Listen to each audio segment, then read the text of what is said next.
Good morning, and I'd like to welcome you to this special meeting of the Desert Water Agency Board of Directors on December 9th, 2025 at 8 o'clock. Before we get started, some housekeeping. I'm asking that everybody in the room please mute your electronic devices. And for those that are visiting or participating virtually, if you could keep your microphones muted until or unless you're ready to speak during public comment.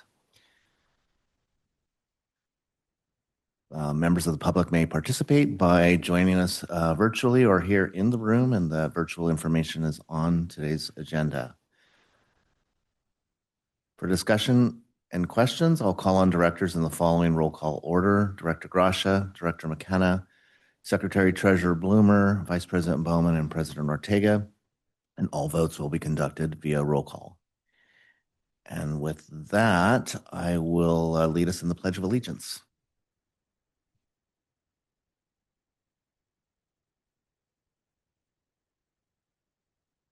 United States. One nation, under God, indivisible, with liberty and justice. All right, now we can move to our roll call, which is item number 3 on our agenda. Ms. Hoffman, please. Yes. Director Gracia, Present. Director McKenna, Present. Secretary Treasurer Bloomer, Present. Vice President Bowman, Present. and President Ortega. Present. All present. Thank you. Next, we have item 4 on our agenda, which is public comments on items listed. Well, let's see. Seems like it's a little out of order, but anyway, first we'll start with public comment on items that are not listed on today's agenda. And this is a time for members of the public to speak about an item related to the business of the water agency, but not on today's agenda. We ask that you keep your time to 3 minutes or less. And with that, did we receive any public comments ahead of time? I'm sorry, no comments have been received. Okay, and now we can move to public comments on items that are listed on today's agenda. And similarly, we ask that you keep your comments no more than 3 minutes. If there's anyone who's attending virtually or in the room that would like to come forward at this time. I see none, so we can move to our consent calendar items. Items listed under the consent calendar are considered to be routine and will be acted upon by one motion of the board without discussion. There will be no separate discussion on these items unless a board member requests a specific item to be discussed and are removed from the consent calendar for separate action. Of the items listed on today's consent calendar, are there any items that a director would like to have pulled for further discussion? Okay, I'll look for motion then to accept the calendar as presented. Move the consent calendar as presented. Thank you. I'll second. All right, I have a first from Director Gracia and a second from Secretary Treasurer Bloomer. And may we have a roll call, please? Director Gracia, Aye. Director McKenna, Aye. Secretary Treasurer Bloomer, Aye. Vice President Bowman, Aye. President Ortega. Aye. Motion passes. All right, thank you. Next, we'll move to our action items, starting with action item A, which is request acceptance of Vasquez and Company LLP annual audit report for 2024-2025. And that would be start with our finance director, Mr. Slough. Thank you, Mr. President and members of the board.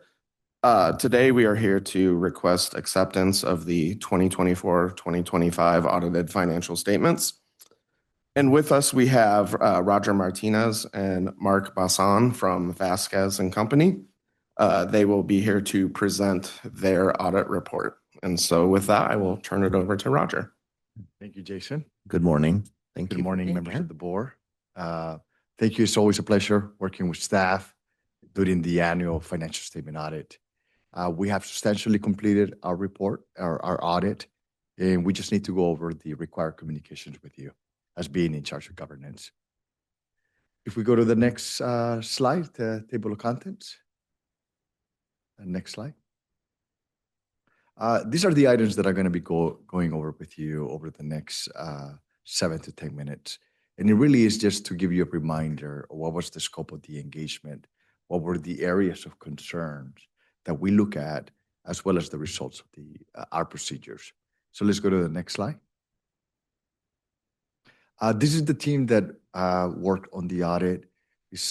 We practically have almost 10 individuals working on the different aspects of the engagement, including an IT component. We do have IT auditors looking into your information technology, general controls. Everyone that work on the engagements are individuals with experience working with similar agencies in the state of California. Next slide. Yes. This is just a reminder in that we have very strict independence guidelines that we need to follow. We as a firm and individuals within the firm, we are independent of the agency, and there are no conflicts that we need to report to you that would have an impact on our independence. Next slide. So what was the scope of the engagement? The scope of the engagement for the fiscal year, June 30, 2025, was a financial statement audit performed in accordance with government auditing standards. One of the key differences with government auditing standards versus other auditing standards is the fact that you do have the concept of compliance with laws, regulations, contracts, grants that could have a material impact on your financial statements. It is also brings up the concept of not just fraud in general, but also abuse. We do become aware of any potential abuse by anybody within the organization in utilizing the organization's assets. Next slide. Now, when we're performing an audit, we're always thinking, if something were to go wrong, where would that occur? And we do that based upon gaining understanding of what transpired during the year, whether if it is a change in personnel, transactions, but also new standards. And we design specific procedures to address that. There's a change in systems. We got to make sure we address those changes. And we also look into your internal controls and gaining understanding. And for those controls that we want to place reliance, we test those controls. And then we move on to testing the actual numbers themselves. Now, for example, investments. We're going to be confirming with the financial institutions, checking the valuation of those investments. So if we go to the next slide, based upon the results of our procedures, we are rendering a clean opinion. We believe that the financial statements are fairly stated in all material respects. Your financial statements present the net position, your revenues, expenses, and the changes in the net position, as well as the cash flows. Our report looks a little bit different than in the prior year. There is a paragraph that has been added regarding the implementation of a new accounting standard, GASB 101. So that looks different, and it talks about that implementation, but that's normal when you're implementing a new standard. So I just want to let you know that. Next slide. Now, these are the different areas that we pay close attention to, and we consider them to be significant audit areas, starting with information technology. It is key critical for every organization. The reason for that is because we need to place reliance on the information that is generated by your systems. And in order for us to be able to place reliance, we test those systems, and that's why we have IT auditors looking to make sure that we can place that reliance. Management override or controls, that is a risk that we need to look at for every organization. You can have the best system of controls, but we have to test to make sure that management did not overwrite those controls throughout the year. And there's specific procedures. We do that, including utilizing some of our software to analyze the data and identify if there are any transactions that look unusual. It could be a series of transactions. It could be journal entries that are getting booked in the middle of the night, getting booked in the weekend. And I know that since the pandemic, things have changed. But, you know, this is where we get to utilize applications to help us analyze the data. And then, of course, you have some of the other areas such as cash and investments. Why? Susceptibility to misappropriation, making sure that there is one of the largest, that is the largest balance that you have, which is the valuation of your investments. You know, making sure that there is a basis for it.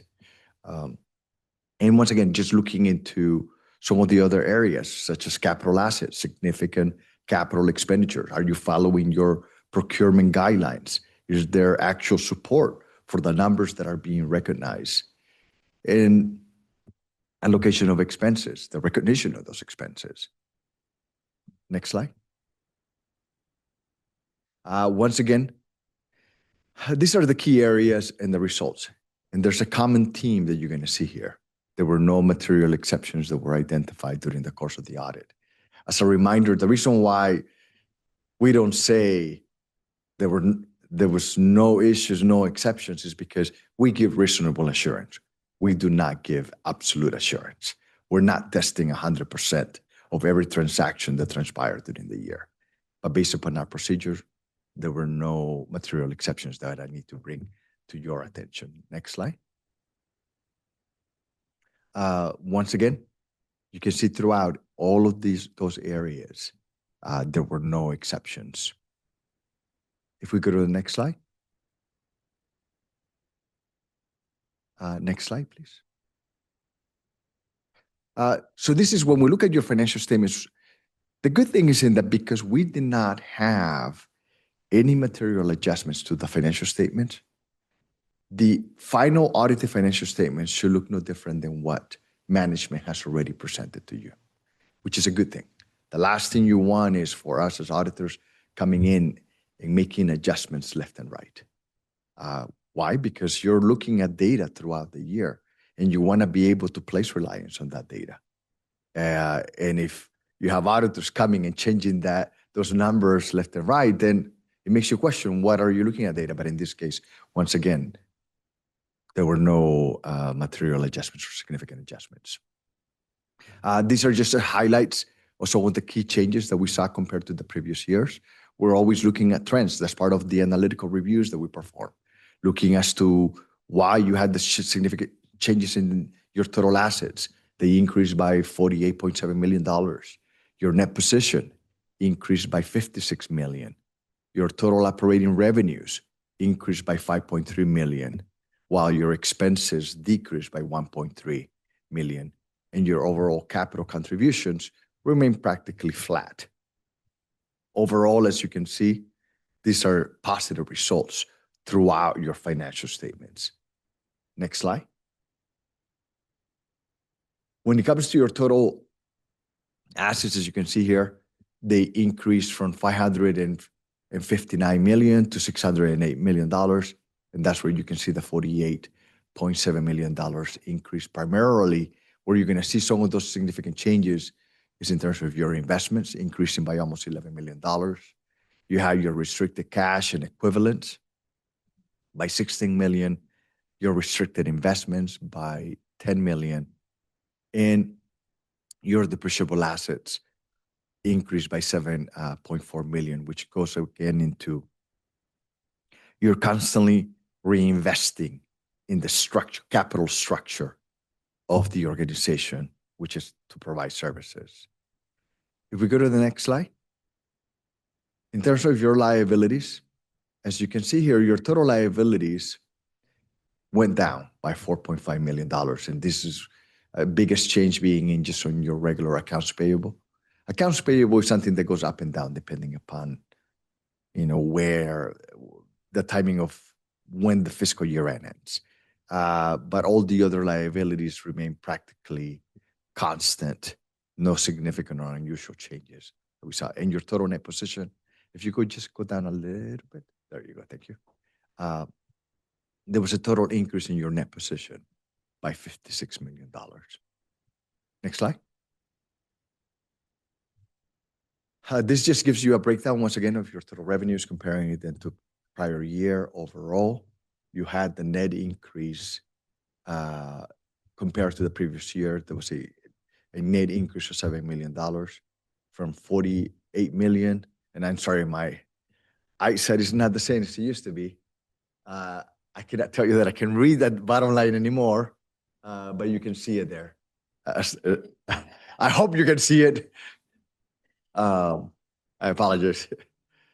Let me see. Yeah, so it's from 48 to, I believe it's 65, 56. Okay, 56, yes. Sorry. All right. Thank you. Let's go to the next slide. Now, there were the two new accounting pronouncements for those of you who are in other government agencies. GASB 101 and GASB 102 were the new pronouncements that went into effect for this year under audit. GASB 101 has to deal with compensated absences, which practically means that you have to take a step back, look at your policies, look as to what you actually pay when it comes to compensated absences. Staff did the implementation. We reviewed the implementation, the new calculations, and we agree with those calculations. There were no exceptions or differences that we identified. GASB 102 did not really have much of an impact on your financial statements, primarily because you already had a lot of those disclosures within your financial statements, which has to deal with risk, concentrations. So once again, no significant change. Next slide. Okay, so that's regards to 101 and 102. And then if we go a little bit down, you'll see in that for the upcoming year, we are going to have two new pronouncements, GASB 103, GASB 104. The main thing here is in that staff will need to spend time doing with the implementation. Our commitment is always in that we will provide the guidance, and wherever necessary, we'll step in and help out as much as it is necessary. Next slide. Now, this brings me to the final part of our presentation, which is just a reminder, if we go to the next slide, in that management owns the financial statements. Our responsibility is to render an opinion on those financial statements.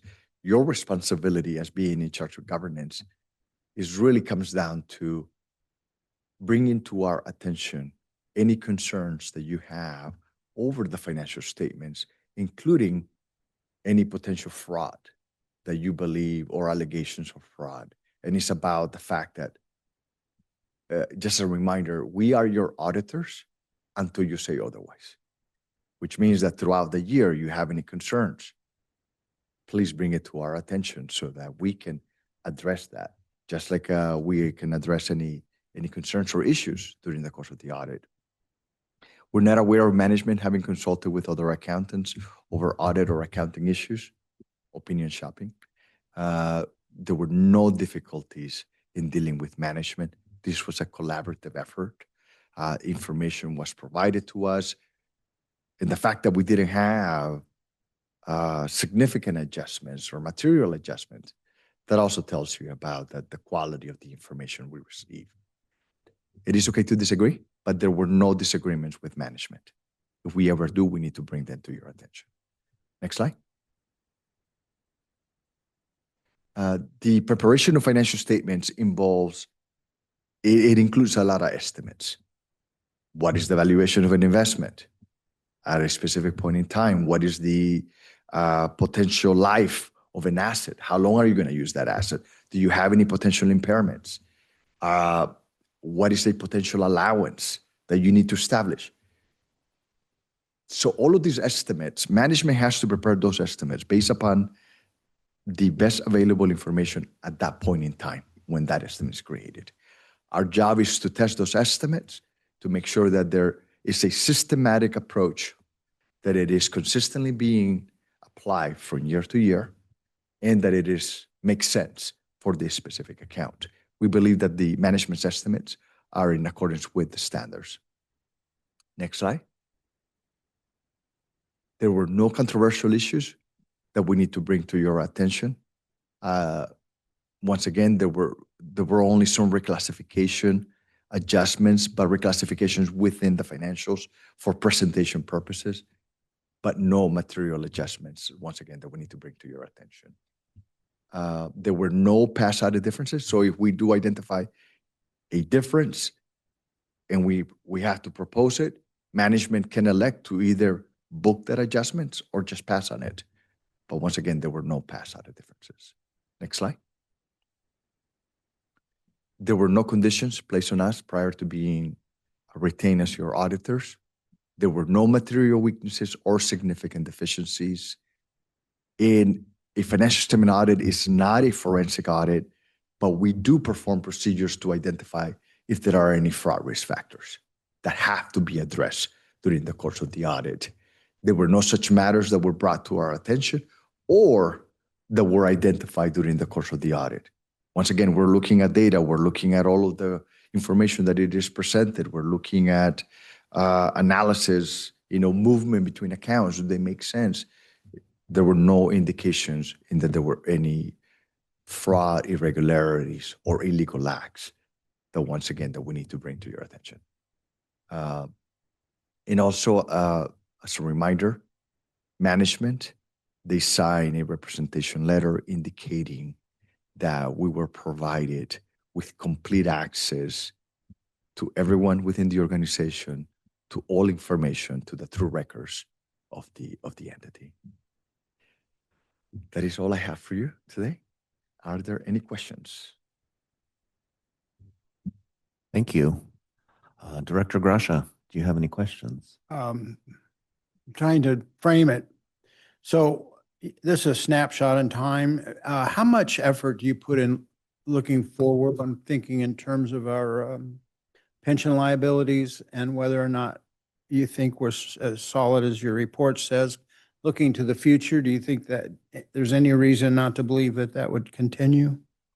So the unfortunate part about an audit is in that the focus is historical, because what it is you are presented with a report that says, here are the numbers. And in the audit, it says, yes, these numbers are correct and complete and prepared in accordance with the standards. What I can tell you, we do not look at projections or where are you going ahead, because that is management's role. Right. And we need to keep a division between our job and theirs. But what I will tell you is in that if you look at your financial statements, especially you look at your composition, your net position, if maybe we can go back on the slide. Let's go back to the financial statements. Okay, let's just go back a few slides.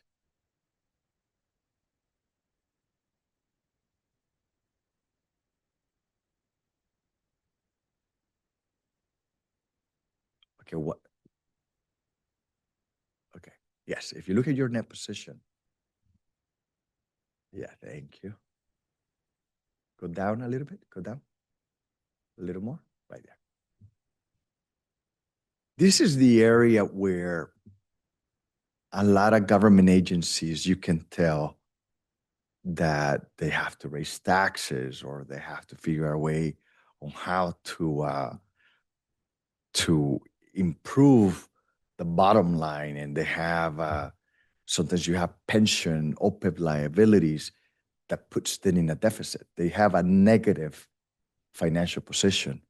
In your case, if you look at your unrestricted, you have your positive 136 million. So that tells you in that you are in a, and I'm trying to be careful on what because you know what, I will tell you, that is one of the things that as auditors, we have to be careful what we say, but you're definitely in a strong position, especially for a non-restricted. What you know, a lot of times people get confused because they may see a positive number in your total net position, but most of it is in the invested in capital assets. Well, you're not going to sell the building. You're not going to sell the plant. If what you can, and then the restricted portion, well, those are monies that are restricted for a specific purpose. The part that you can actually make decisions, move around within the scope of the organization is the unrestricted piece. And as you can see here, there was a positive change from 81 million to 136 million. And if I may add from the management perspective, because I understand, Roger is trying to be very careful around what it is that he's presenting. If you take every year, we have evaluations done through actuaries, both for our OPEB, which is other post-employment benefits, which is the first line under the long-term liabilities. If you want to go up just a little bit. Scroll up just a touch right there. Under the bold where it says long-term liabilities, OPEB liability, that's other post-employment benefits.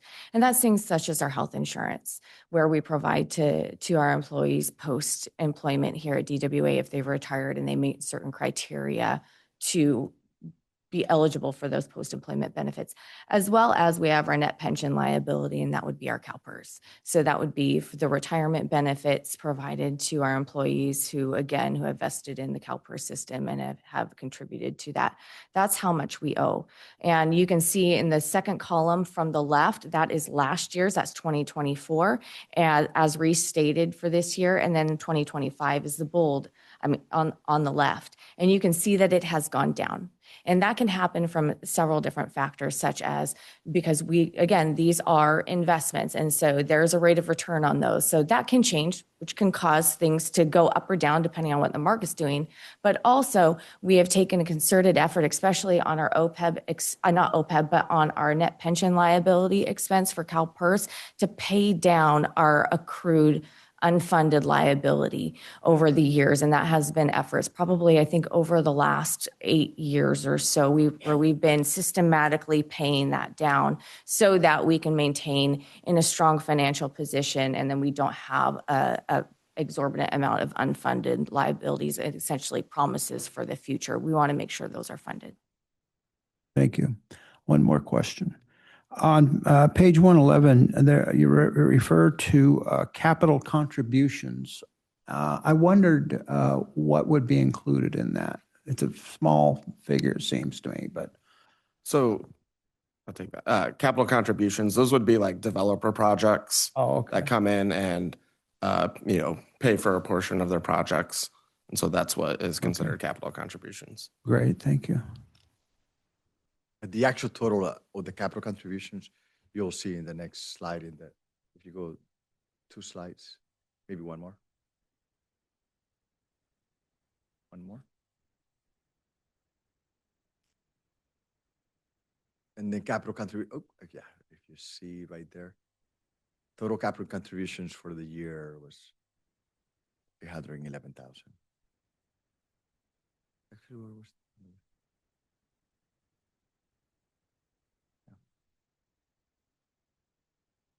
Okay. Director McKenna. Just some comments, really. I think some kudos is due to staff for getting yet another very clean audit report. And thanks to the auditors for assessing everything. The financial strength of this organization is impressive. I don't take any credit for that. It's our predecessors on this board and our management and their predecessors. But it is an excellent situation to be in. I think there are municipalities in this area that would kill for these kinds of reserves. And long may it continue. So great work, everyone. Thanks. Thank you. Secretary Treasurer Bloomer. Just a big thank you to staff. I know it's a lot of work to put everything together, and thank you to the auditors for the great presentation. Thank you.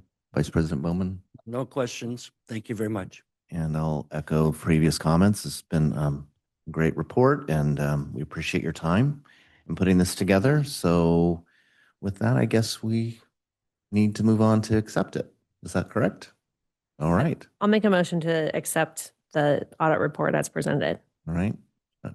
All right. I have a first from Secretary Treasurer Bloomer Second. and a second from Director Gracia. Can we have the vote, please? Director Gracia, Aye. Director McKenna, Aye. Secretary Treasurer Bloomer, Aye. Vice President Bowman, Aye. and President Ortega. Aye. Motion passes. Right. Thank you. Thank you, gentlemen. Appreciate your being here today.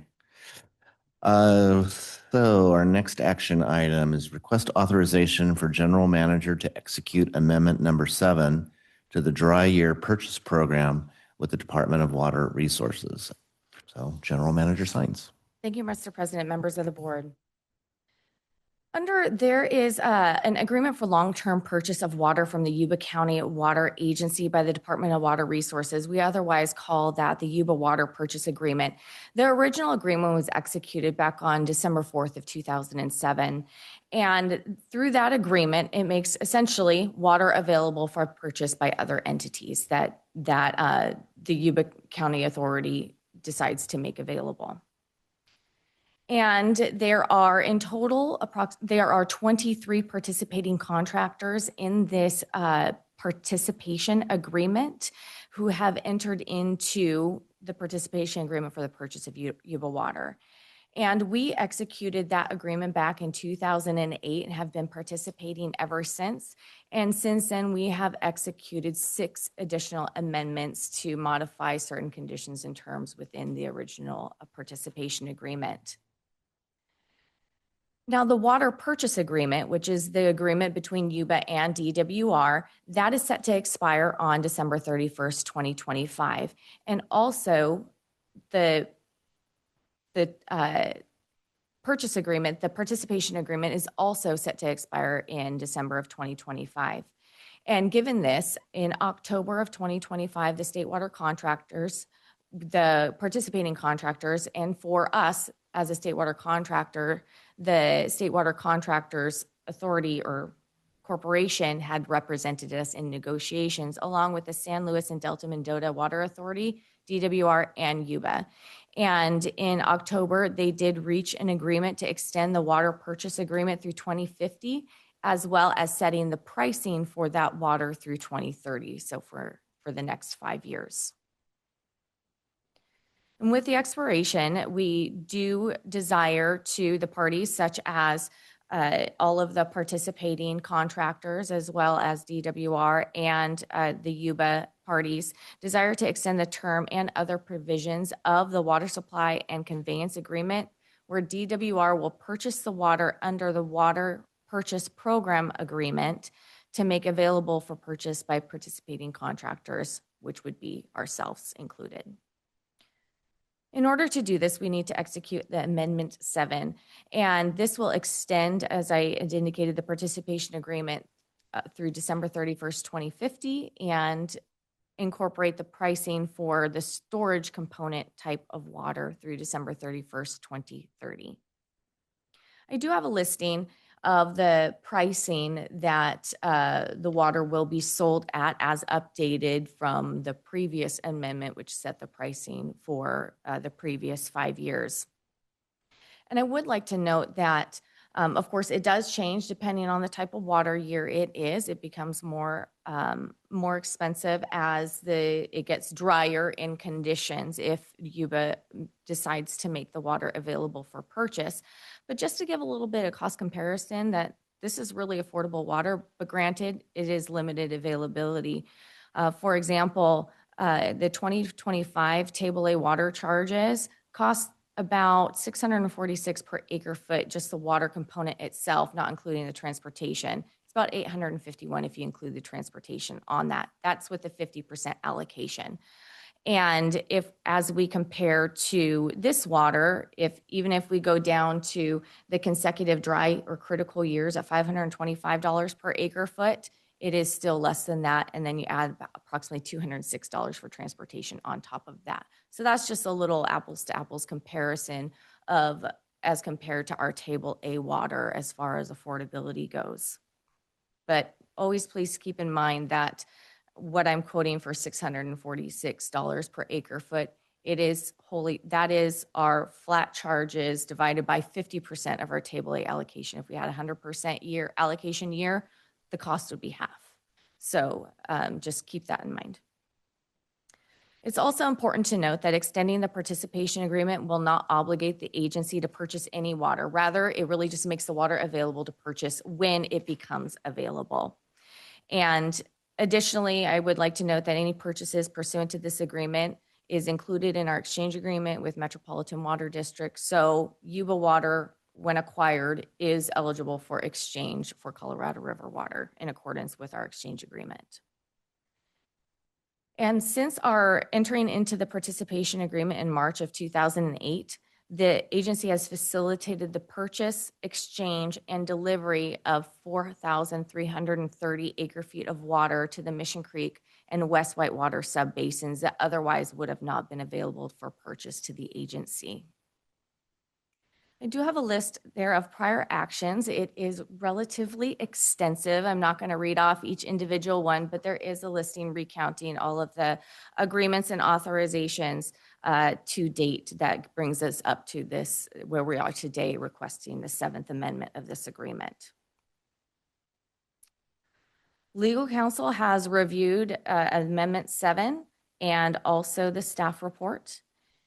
And you'll also notice in here, we have included a strategic plan alignment. So this is a new addition for us.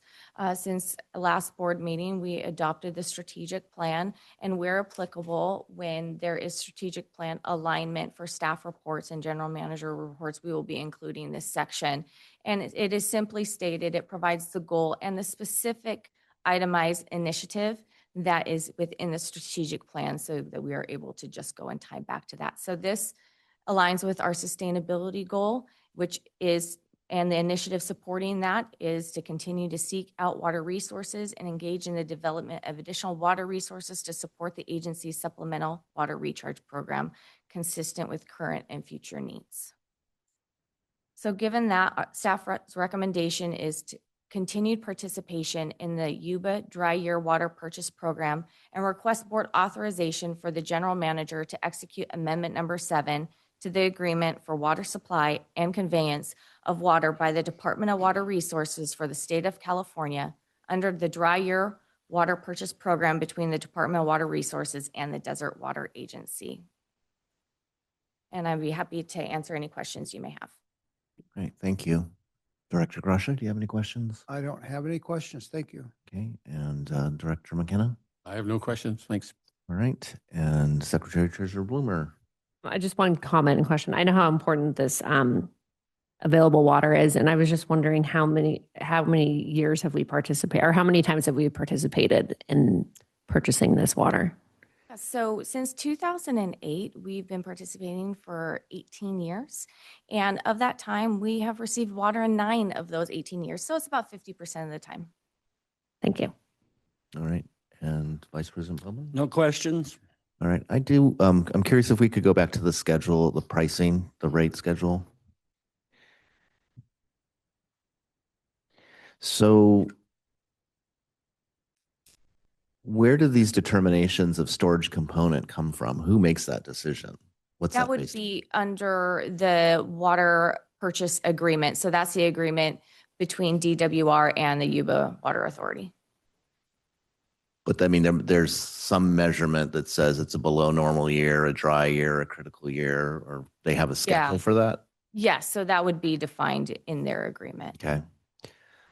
All right, I don't have any other questions.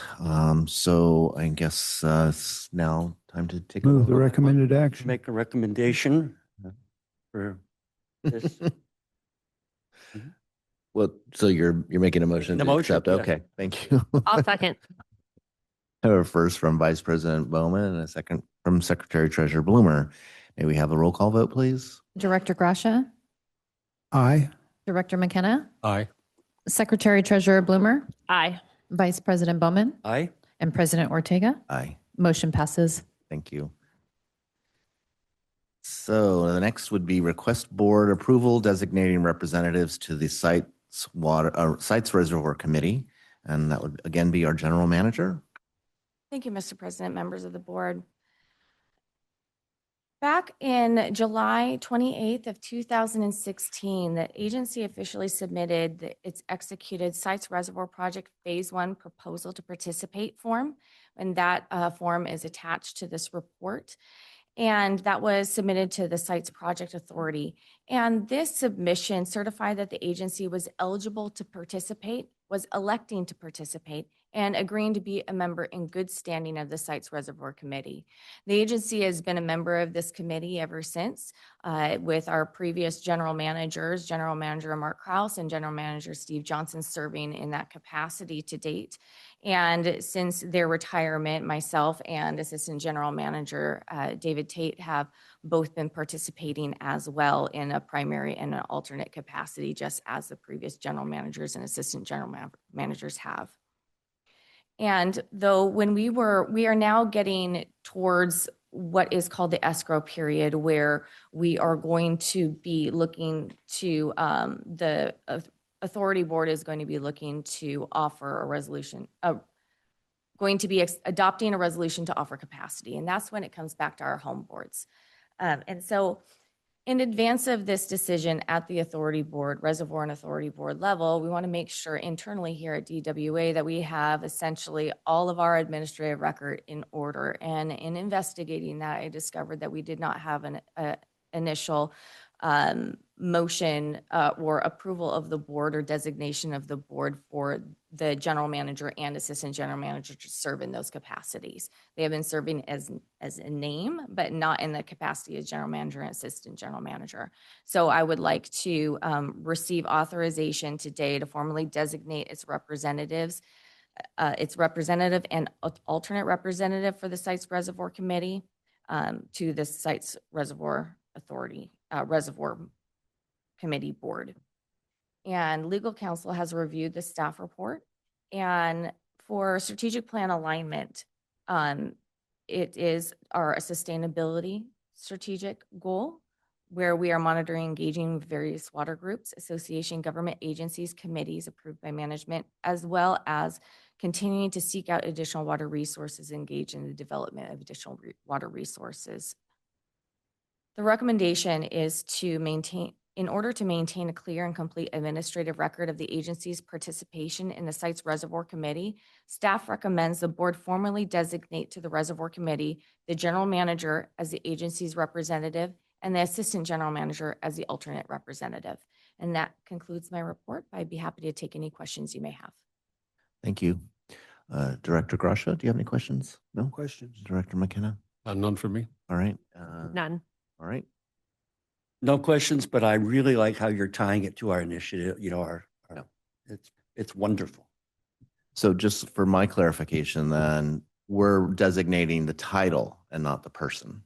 That is correct for longevity purposes, especially because this board is going to be going on into construction, after construction phase, and that can take several years and then on into operational stage. So in order to be durable, so we don't have to come back every time there is a change in management, hopefully there won't be for a while, but just to set ourselves up for success in the future. Okay, thank you. All right. Idea was, I think that it would go for about 20 years, so. All right. So I'll look for a motion. I'll make a motion to approve designating representatives to the Sites Reservoir Committee. Thank you. Second. All right. I have a first from Secretary Treasurer Bloomer and a second from Director Grasha. May we have a roll call vote, please? Director Grasha, Aye. Director McKenna, Aye. Secretary Treasurer Bloomer, Aye. Vice President Bowman, Aye. President Ortega. Aye. Motion passes. Thank you. Now we have request board approval of position classifications list and salary chart revised for December 9, 2025. And that would be Director Hopping. Thank you, President Ortega and members of the board. So this is a item to bring forth, to add some new titles to our salary classification listing. It's not to change any salaries to current employees. It's just to make some adjustments to titles and to add one new position to that we have talked about at a director level. So the positions that we're looking to add are the Director of IT and Cybersecurity, which is the replacement of the consultant, to have a person on board full-time. And we have a junior engineer level. That position is being added because engineers are tough to recruit for if we require the degree and the engineering training or PE certification. And this will allow us to recruit for people that have the degree but are seeking certification. So it could open up our recruiting a little bit more. Security guard, that's going to be we're looking to amend some of the duties of our current Snow Creek security guard to expand it for security for all of our facilities to do routine patrols to make sure everything's okay on a regular basis. And then safety and training manager, that title was previously the facilities and safety manager, and we've put facilities under operations, so this is a more accurate title.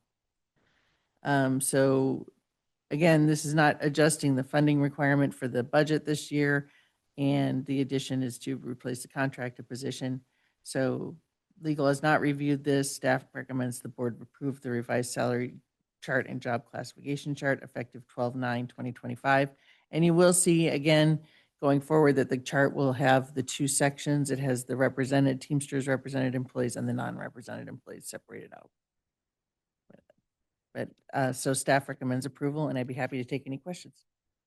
All right, thank you. Director Crusher, do you have any questions? Could you elaborate on the security guard? Are you talking about expanding the responsibilities or adding a second position? Not adding a position.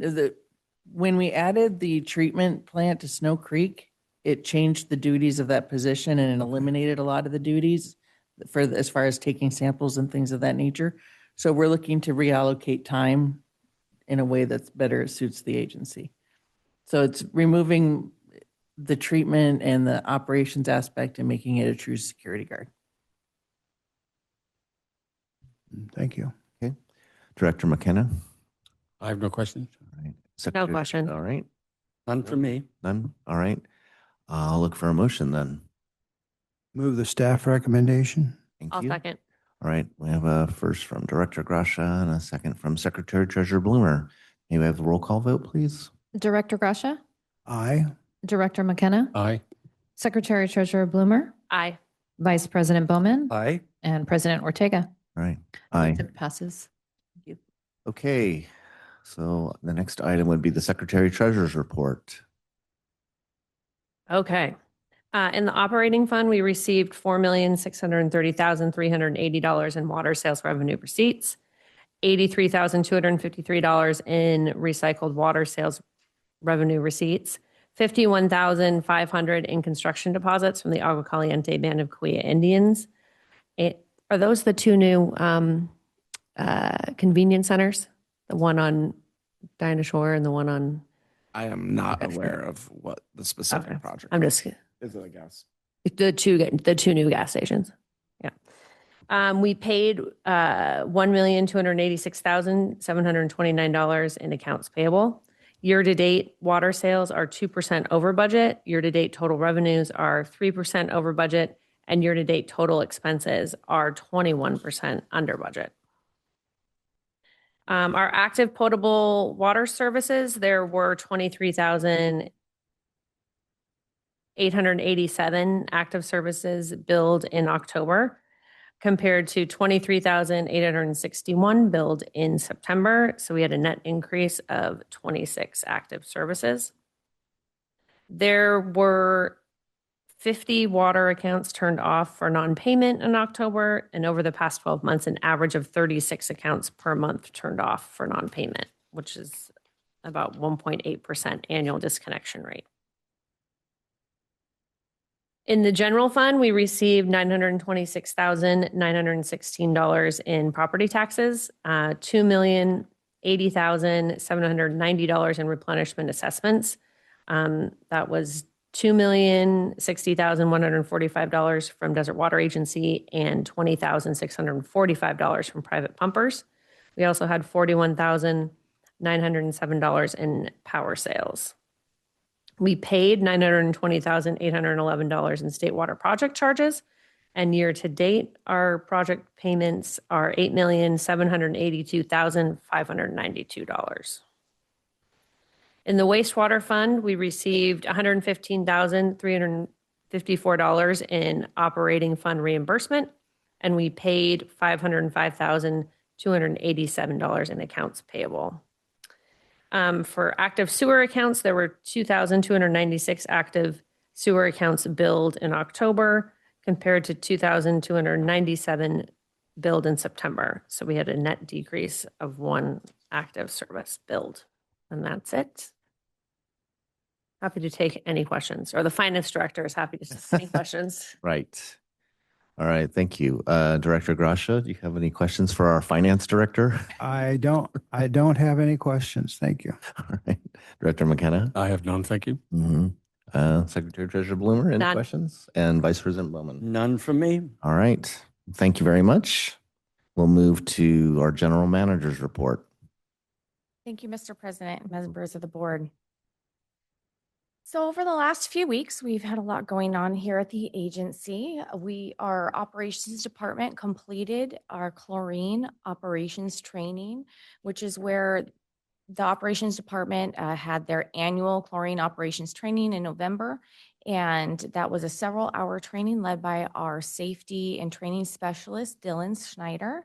And they covered several topics within the training. And after that training session, in order to ensure retention of that knowledge, employees completed both a written test and practical skills assessment to demonstrate their competency in cylinder handling, equipment checks, leak recognition, and emergency response actions. So in total, 11 operations team members completed this training. And as far as our strategic plan alignment, this is within our goal 2, which is our operational goal, and the initiative to proactively train staff for emergency response. Moving on to our recycled water plants, safety checks and startup, I am happy to say that we are officially back online. And the operations department, prior to placing the recycled water plant back in service, completed a comprehensive safety inspections and performed essential equipment repairs to support a safe startup of the recycled water plant.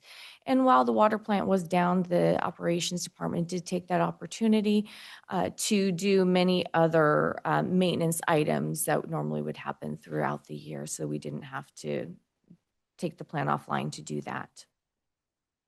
So that recycled water plant was successfully placed back in service on Tuesday, December 2nd, after 1 year of inactivity due to an electrical switchgear failure. We do have some photos right here of our operations foremen where they are initiating the chlorine gas treatment process. And I would like to note that the plant was actually ready last month to go online, but there was a lot of rain. And when it rains, there becomes no demand for irrigation. And in order to have an efficient process, we need to make sure that there's demand and there's flow for that water that is being produced. So we had to wait until demand returned.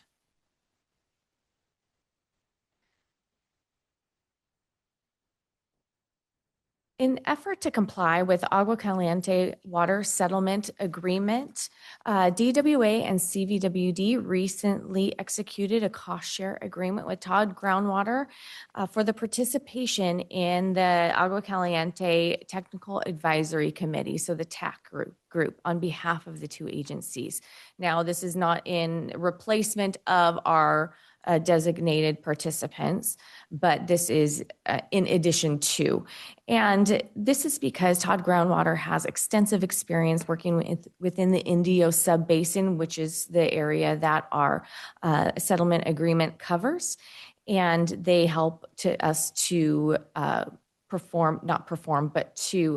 develop the SIGMA alternative plans and the accompanying annual reports and updates. So we felt it was important to bring their expertise to the table, since essentially everything within the SIGMA documents and reports and efforts pertains to what we will be doing with our settlement agreement with the tribe. Their knowledge will be invaluable in determining the effects of the settlement agreement on SIGMA efforts. Todd Groundwater will also support the agencies and will help prepare the Water Year 2025 annual report in collaboration with Stetson Engineering. And Stetson Engineering is the engineers for the tribe. And for this cost share agreement, DWA's portion is $17,929. And this aligns with our sustainability goal of the strategic plan to cultivate and foster cooperative management with Agua Caliente Banda Cahuilla Indians. Moving on to our state water project. Department of Water Resources released its initial allocation for the State Water Project on December 1st. And this is the initial 2026 allocation for the State Water Project, which is currently set at 10%. And the reason for this allocation was at the close of the 2025 water year, we had above average water supplies in California, and the 2026 water year began with above average rainfall, while Lake Oroville's storage level is currently near average for this time of year. And so for them to be able to make the initial allocation, DWR used the November 1st runoff forecast data, observed conditions through mid-November, and assumptions of dry conditions for the remainder of 2026. The Department of Water Resources does reassess the allocation over the course of the year, and typically is adjusted the last time, if there is to be adjustment, around the April-May timeframe is when they kind of make their decision final. But as in years past, we've seen updates along the way, but time will tell. Moving on to Caltrans, it had been indicated at this board at previous sessions, as well as noticed by staff, that in late May 2025, the paving that was completed by Caltrans along Highway 111 around our valve meter collars, there was significant indentation, which made for a rather bumpy ride. And we have been in communications with Caltrans over the course of the past several months, and several locations were identified where recent paving projects created that bumpy ride near our valve locations. And through that regular contact with Caltrans representative, we determined a timeline for the Caltrans contractor to make the repairs and remedy these issues. On November 24th, we did receive notification from Caltrans contractor that they would begin this work on December 2nd. And after their work is complete, we will confirm compliance with our standards. And just a few reminders here is that our December 16th board meeting has been canceled due to board attendance at the Colorado River Water Users Association conference in next week. So it coincides with our next board meeting, which is part of the reason why we're here today at a special board meeting to make up for the ones that we've had to cancel due to lack of quorum issues. And also coming up, we have the Christmas and New Year's holidays, which the DWA offices will be closed. So we will be closed on December 24th and 25th, and again on January 1st. Moving on to our system leaks. Over the past several weeks, we have had just 21 leaks. That's about an average of 1 leak per day, which is great, and which has been tracking around that in between 1 and 1.3 per day for the past several reports that we've had. Unfortunately, this may jump up again when the weather decides to change. That's when we tend to see an increase in leaks, and then it settles out again. And I'd like to pass it off to Director of HR, Chris Hopping, for a highlight of her meetings and events. So this month, it's been mostly the usual suspects for my activities. One thing I did want to point out that we started doing DWA supervisor training. We've been doing, on and off different classes as needed, but I created a training class for all supervisors to go through just on our policies and procedures and the new MOU we have with the Teamsters, just to make sure supervisors know their responsibility and what to look for and steps to take. So they have a binder now on their desk that's the brightest yellow I could find, so they can find it easily, and have a guide for them to go through if they have any questions. And of course, number one rule is to call HR. But the training went really well. I got a lot of positive feedback, so I intend to do updates on that at least on an annual basis. Our final class for that will be on this Thursday after our staff meeting. And other than that, we've just been working on the NeoGov recruiting system. We're looking into the Tyler system for recruiting has been difficult. And there's a solution that integrates on the back end with Tyler that would be much more user friendly for us and the applicants, which is the key. Because we don't want to lose any good candidates. So that's it for me. Thank you. And I'd like to pass it off to Finance Director Slough for a highlight of his meetings and activities. Thank you, General Manager Sines. You can see that I spent a lot of time working on the financial audit in preparation for today's presentation. But I did get a chance to go to the Aqua conference last week. Thank you. And lastly, Director of Public Affairs and Conservation, Lort. Good morning, President Ortega, members of the board. There's quite a hefty list of meetings here, but I just want to highlight a couple. There were a few that we had regarding emergency response and training, as well as our mass notification systems planning. There were a few different legislative related meetings with Aqua as well as CSDA as we gear up for the January start of session. One of those included the Aqua Working Group for the Low Income Rate Assistance Program. So both myself and Bob Reeve, our state lobbyist, participate there. There's quite a lot of activity as well regarding the strategic plan and the mission, vision, and values and the rollout there. We also, and this is recapping the month of November, but there were also the conservation specialist interviews, which I believe Director Hopping covered in her last report. We've also been meeting with Streamline, who we have selected as our website vendor, as we will be updating our website, hopefully launching sometime in the spring, so early or late April, early May. Let's see here. Additionally, conservation has been working on the annual water loss report, so there was meetings with conservation and management related to that. And it's not on here, but our annual legislative holiday card as well. We have been working on that with those going out shortly, either this week or early next week. Thank you so much. Back to you. Thank you. And for a highlight of my meetings and activities, well, we've been putting the final touches on our mission and vision and values, kind of wrapping that up. We'll be presenting those officially to staff this Thursday. We have an all-staff meeting, so we've been preparing for that, where we have contracted for and filmed a video for the introduction of our mission, vision, values that we can use with staff, we can use for onboarding employees to start to socialize what our vision is, what our mission is, and what our values are here at the agency. So it really becomes more than just a couple postings on a wall and it's a few words that we say.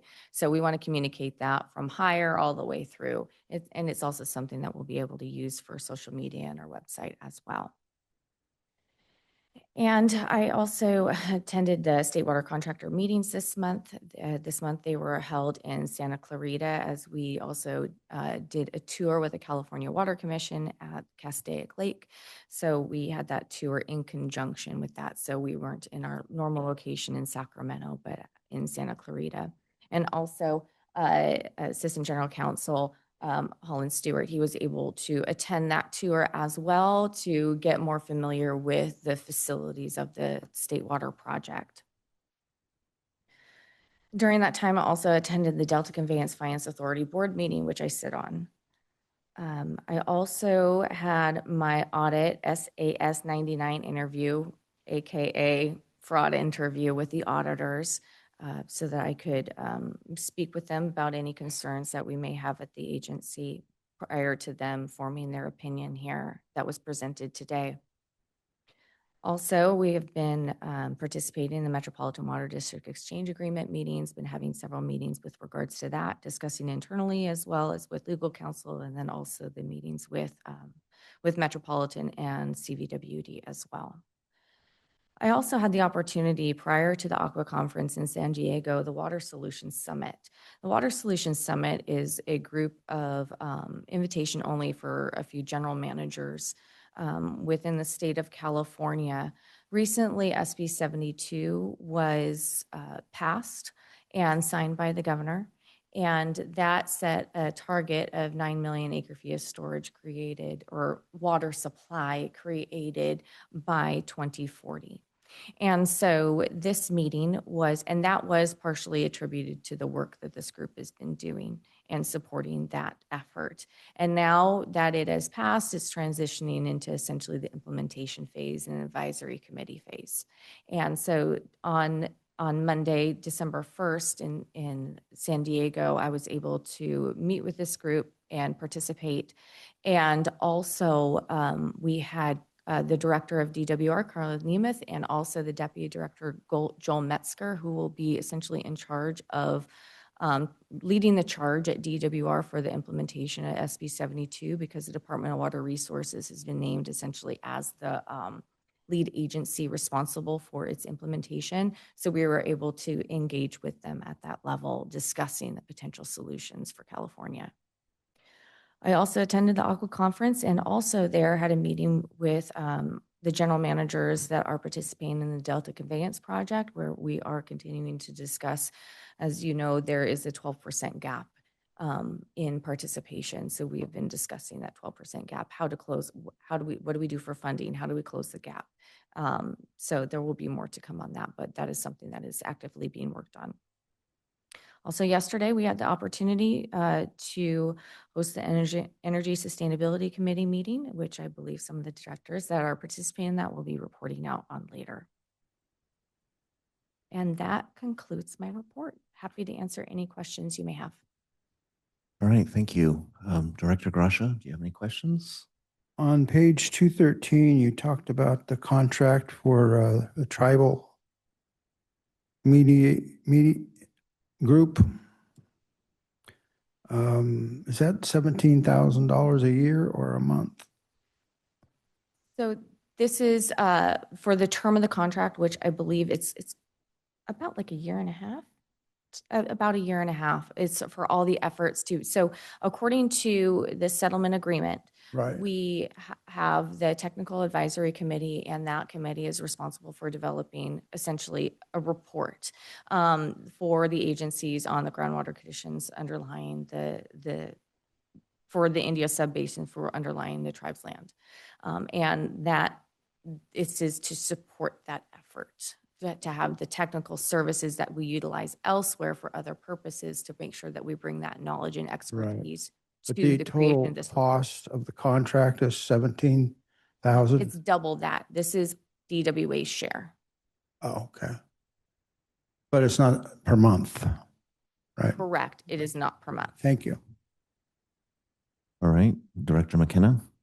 I have a question for our Director of Public Affairs. You mentioned in your list of meetings that there was an ACWA low income water rate assistance working group. Can you tell me what's going on with that? Just interested. Sure. So this, I believe when Bob was here as well, we did discuss this, but so the low income water rate assistance bill currently, and the bill number is eluding me, it is a 2-year bill, which means it may come back next session.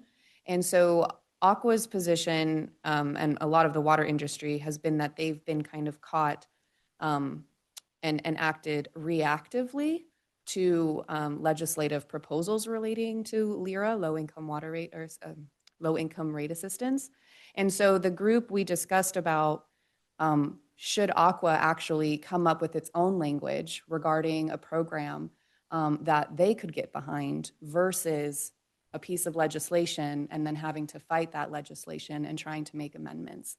And so there is another meeting coming up in January to still figure out strategy there. The group was really 50-50. The senator who's led that effort for the last few years, Duraso, she is actually running for supervisor out in her area. So this is her last year as well. So it'll be interesting to see if she wants to continue this initiative with her current bill, or if Aqua wants to find another author and champion that this year with this current administration. I'm glad somebody's looking at that. Thanks. Secretary Treasurer Bloomer. No questions. Right, and Vice President Bowman. Question and a comment. First of all, the comment, I am so happy to see us on KESQ and the presentations that are there. And my question is, did they come to us or did we go to them? Did they ask for the information or did we say, hey, we have info for you? Sure. So the KESQ weekly Thursday education segment that we have, it has been actually a longstanding program. And so it's every Thursday, we go to them and we select the topic, actually. So it's really at our pleasure and kind of what's happening. This week, for example, Sochi Pena, our public affairs manager, will be on KESQ and she'll be talking about the snow survey and the new water year and tying that back into the State Water Project as well. Thank you. The one on the State Water Project and how the water doesn't come down here and how it's exchanged with Met. The public doesn't quite understand that, so it was wonderful to see that. All right. Well, I have no other questions, but I would like to propose that we take a 5-minute break. And if I could confer with Ms. Baca and our general manager about the rest of the agenda, I would appreciate that. We could meet over here and we'll take 5 minutes. Thank you. Welcome back. Right, so we can move to item 9, which is director's reports on meetings and events attended on behalf of the agency. And start with Director Gracia, please. Thank you. I'm going to start with December 18th, which is the best. We had our Desert Water Agency board meeting here on the 18th.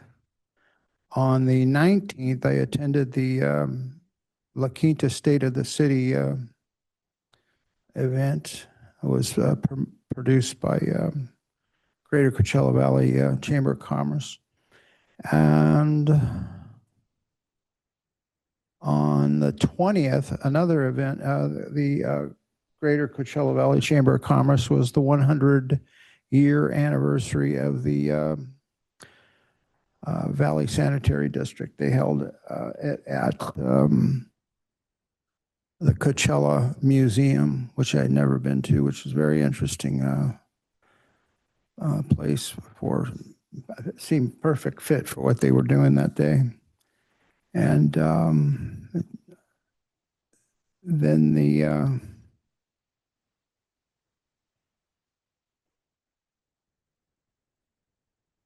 Aqua on December 2nd. I lost my place here. December 2nd, 3rd, and 4th, and attended multiple meetings during that time. And then Desert Water Agency IT training on the 8th, which was yesterday. And last night, I attended non-compensable but noteworthy was the Boys and Girls Club of Cathedral City event. Miss Bloomer and I both attended with Miss Lort and Zoshi. That was the second year for that, I think. That was right, non-compensable. And then that brings us to today. So that's what I got. Thanks. All right, thank you. Director McKenna.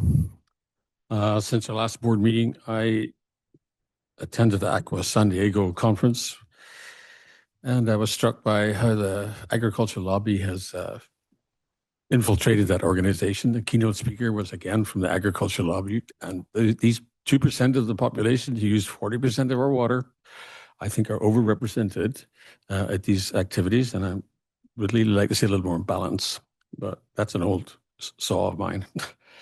Moving into, that was December 2nd, 3rd, and 4th. December 8th, I attended Energy Sustainability Ad Hoc Committee here. Very happy to report that staff and are working with a consultant, Centrica, to look at adopting photovoltaic systems on well numbers 17, 33, and 34. That effort is not costing us any money at the moment. They are doing it in hopes of getting a contract. There will be obviously board decision on anything we do, but we have asked them to move forward and do a more complete analysis of the potential of those sites for photovoltaic installations. So I'm looking forward to seeing what they come up with. And that's it for me on exterior meetings. Secretary Treasurer Bloomer? Okay, on November 29th, I did my security training, Know Before You Go. And then I was down in San Diego for Agua from November 30th to December 4th. I attended the JPIA board meeting on Monday, December 1st.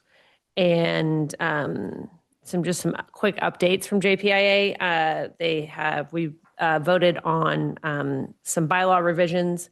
It was just really cleaning some things up. And also there's an official election process for advisory committee members to advise the staff and the executive committee from JPIA. So that was something new. It's an official process now where it was kind of just appointed by the old CEO, would just pick people to be on the committee. So they formalized that process. And the pooled programs, just a quick update, the liability program is going up by about 5%. Property is going up by 10%. Workers' comp is flat. Employee benefits, as far as the self-captured, the PPO program is going up by 10%. Vision and dental, there's going to be some enhancements to the dental insurance. I don't know what those are, but there's supposed to be some good enhancements. I don't know. Director Hopping probably know more, but that's going up by 3% to reflect the enhancements to that program. There's going to be some workers' comp reform in 2026. And as far as Desert Water Agency for the President's Award, we received that in the property category and the workers' comp category. We also received a wellness grant as well. And JPIA is also working on a strategic plan to move forward. And they just moved into their brand new building. And those are the updates from JPIA. And as far as the rest of the Aqua Conference goes, I think the highlights were we attended a update on the Delta Conveyance Project. Is it Delta Conveyance Project Authority? That was the update. Yeah. So we went on that. We got the updated information on that. It was a really good meeting. And then the last session of the whole entire conference, a federal affairs panel was really good as well. And that's it.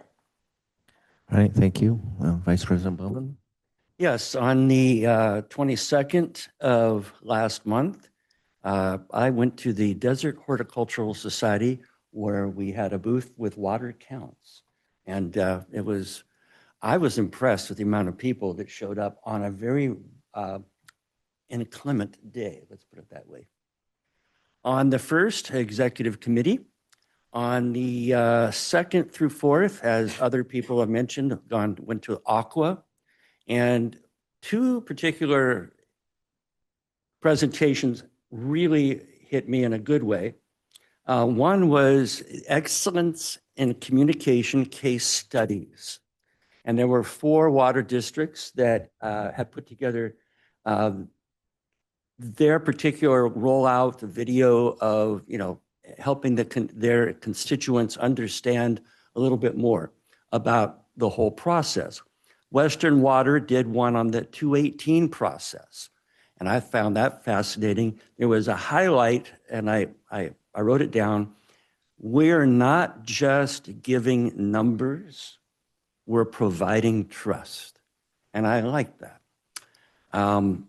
Placer Water, along with Roseville and Lincoln, a highlight from their little presentation, their video. Reliability is not left to chance.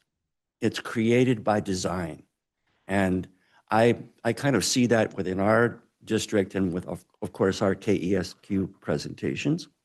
East Bay Municipal had a very avant-garde video.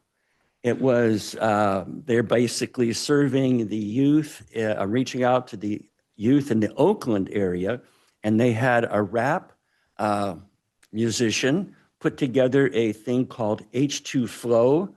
And at first I thought, well, this is going to be corny. No, it was absolutely spectacular. It had a catchy tune, and I know you could find it if you went to YouTube, H2 Flow. And lastly, Valley Water had their fall and summer conservation program, and they're very diverse in their ethnicity, and they had videos in multiple languages to promote their rebate program. And I thought that was incredibly innovative, and no wonder why they were chosen to be, recipients of respect for their outreach. And then lastly, the program that I went to that absolutely caught me off guard of how significant, and it was forward-looking. It was the one entitled Executive Orders and the Future of Water. I personally think Aqua should have led with this one, and they had 4 very interesting presenters that were on a panel: a Jason Phillips, a Jennifer Pierre, a Jeff Sutton, and a Craig Wallace. And they're not all in agreement with things, but they were in agreement that the legislative state of this country and our state is tricky. And how do we get anything done as water leaders? And it was an impressive panel. I sat next to our director, and it was like it was great. Anyway, that was my highlights of Aqua. And then on the 8th of this month, yesterday, I did the security training. All right, thank you. So meetings outside of the agency, I'll start with a meeting for the Region 9 Aqua Board. We have a standing meeting a few days before every Aqua Board meeting that takes place every other month to go through the Aqua agenda, or the agenda and the board packet to review items that may be of interest to Region 9 members. That happens, like I said, every other month. On the 20th, I also attended the Valley Sanitary District 100th anniversary event in Indio. That's a non-compensable event, and I actually attended as a member of the Greater Palm Springs Animal Alliance because we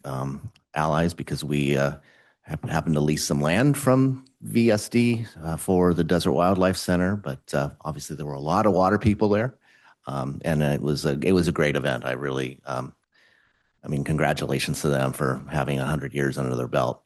On the 22nd of November, I attended the Desert Horticultural Society's Community Garden Day that Vice President Bowman has already referenced. It was wet, it was cold, but there was a nice crowd of people, and I'm glad to see some of our folks there as well. On November 29th, security training. On December 2nd through the 4th, attended the Aqua Conference as well. One of the events I always enjoy at that conference is the innovation program, which took place that morning.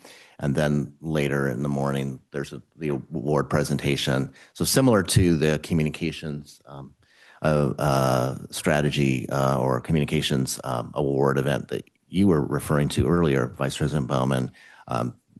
There were 4 agencies that were typically it's 4 agencies are selected about some program that they've been working on that's considered to be in an innovation category. And this time the selected project was a program in Turlock irrigation districts, covering of canals with solar panels. They are also a power provider, so this was sort of worked into that part of their business model as well. But all 4 of the applications were quite interesting. But that was the one that was chosen on Thursday morning. And then yesterday, in addition to the energy ad hoc that Director McKenna has already spoken about, I also attended a conference call for the Aqua Region 9 leadership, basically setting the tone for what the next 2 years will look like for in terms of our meeting schedule, events that we're starting to look at. This was in conjunction with Michael Cervantes from Aqua, as well as Joe Grindstaff, who will be the chairman of the board starting in January. And that's it for me. So with that, we can move to director's comments. Director Gracia. Okay. All right. Director McKenna. I have none. Thanks. None. All right. Someday maybe we could put on the agenda a discussion about whether or not what the legal requirements are, I guess, for our continuing with the treasurer's position on the board. Whether or not there's anything we can do, or we have to keep it, or whether it would be a board decision to maybe not have that position. Most boards, in fact, this is the only one I know of that has it, but I think it's in the law, so I'm not sure. Okay. All right. And Vice President Bowman? Yes. First of all, this is the last meeting of the year for all of us. And I want to say it's been a privilege to be with everybody, my fellow directors and staff, as we conduct the public's business in running this agency. I think the accomplishments that we've had this past year have been monumental. From the strategic plan, that was something that the district never had until now, all the way to the tribal lawsuit, summarization and putting that forward, and a new GM that we transitioned to. So it's been a very busy year in many ways, and things have been done. It's been a privilege to be here. And I say happy holidays to everyone. Thank you. All right. Just wanted to, I think it might have been referenced earlier in the general manager's report that we will not have our next, we have basically 4 weeks until our next board meeting, since we have canceled the one that would have happened next week. So we will be meeting here again at the first after the new year, 4 weeks from today. And also want to echo comment made by Vice President Bowman that it's been a very busy year, I think a very productive year. And I'm excited to go into the new year to see where we take some of these matters, and wish everybody a safe rest of the holiday period. And we'll see you next year. And with that, we can move into closed session. We'll now adjourn to closed session to discuss items 12A through 12C as shown on the agenda. It is 9:30. If we could meet in the board conference room at 9:40. Thank you. All right. So welcome back into open session. We do have an item that we're going to be considering from closed session, and that's the agreement for general counsel legal services between Desert Water Agency and Best and Krieger LLP. So I'll be looking for a motion from one of the directors. I'll make a motion to authorize the general manager to sign the legal services agreement. Thank you. Second. All right. So I have a first from Secretary Treasurer Bloomer and a second from Director Gracia. May we have a roll call vote, please? Certainly. Director Gracia, Aye. Director McKenna, Aye. Secretary Treasurer Bloomer, Aye. Vice President Bowman, Aye. and President Ortega. Aye. Motion passes. All right. Thank you very much. And with that, we can adjourn this meeting, and we'll see everybody in January. Thank you.